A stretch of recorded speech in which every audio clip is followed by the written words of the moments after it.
Hey, this is Richard from Richard's Auto Repair. I was going to explain how an AC system works since I'm out here doing my own. Being almost 100 degrees outside. This is your compressor. This, in front of your compressor, is your clutch that spins when you turn it on.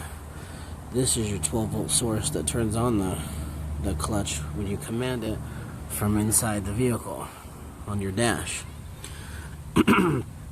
There's two lines going to this compressor. The smaller line and the larger line. The smaller line is the high pressure line. The larger line is the low pressure line.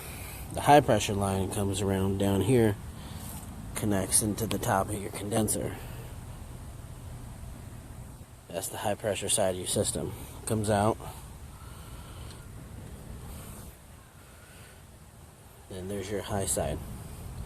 It goes right into your liquid canister, so you don't get any liquid in your system.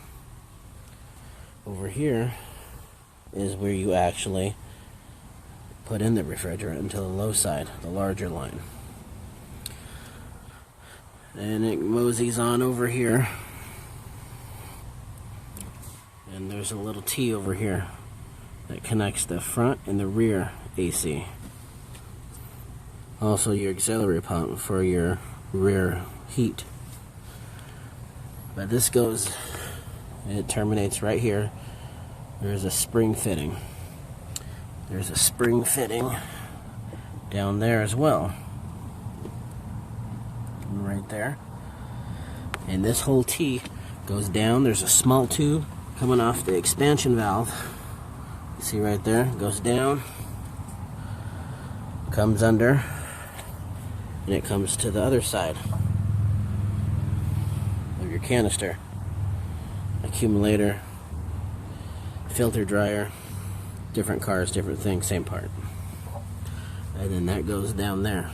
And then on the other side of your expansion valve, this vehicle has an expansion valve. Other vehicles have, it's not a TXV.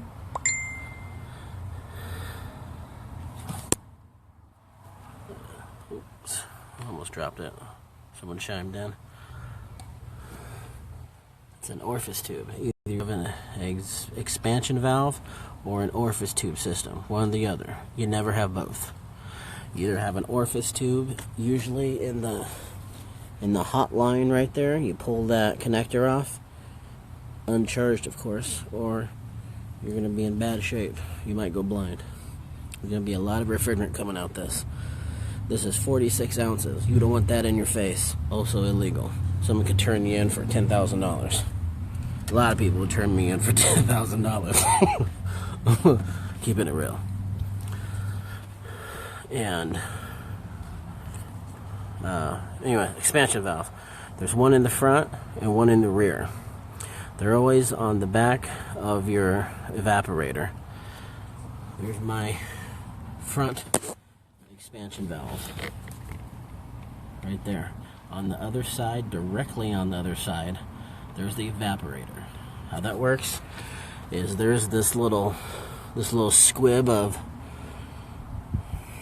line, and that has a little plate on it, as you see where the tubes go into. That bolts in with one bolt that holds it on there, a nut. A stud threads into that. Then you pull that off. There's your actual expansion valve on the other side. Then on the other side of your expansion valve, there's your actual evaporator. Then all these tubes transfer. They go down in the back here, goes to under the vehicle. So I'll show you. There's your tubes. See those? One pair is going to be for your heating, the other pair is going to be for your cooling. Seeing that there's one big one right there at the end right there, how one's a fat line, then one's a thin line. That's going to be your AC.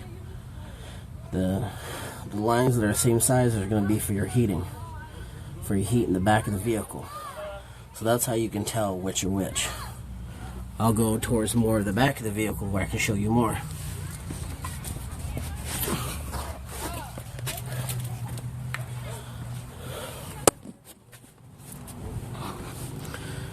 Here's the back of your vehicle. Well, here's the back of my vehicle, in other words. Anyways,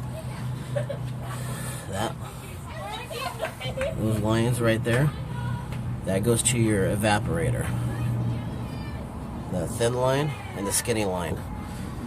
The bigger line is the low pressure, where the refrigerant goes, and the thinner line is the high pressure. These other set lines here go to your heating. How you can diagnose a cooling problem. Say you don't have AC in the back of your vehicle, you can touch the thick line here all the way down from the bottom of your vehicle and trace it. And if it's cool to a certain point, then it gets hot, then you have a clog right there, because there's no heat transfer anymore. It's just hot, and you'll feel it. It'll burn your hand. It's gonna suck. And that's how you diagnose where your clog is, actually. Now, upon tearing it apart and replacing it, you're gonna need to get it professionally evacuated by a shop or someone that you know who has that kind of equipment. You're gonna want to get that all out because you don't want that in your eyes. Then you replace the part, do what you gotta do, button it back up, recharge it. Anytime you open up the system, you need to replace your accumulator or filter dryer. And you're always going to have to get a vacuum pump to be able to pull out that moisture in that system. Because if you leave the moisture in there, it's going to freeze and it's going to ruin your system. You're going to be out here doing probably more work, and it's going to cost you twice as much money. My vehicle, I'm going to show you all the stuff is inside.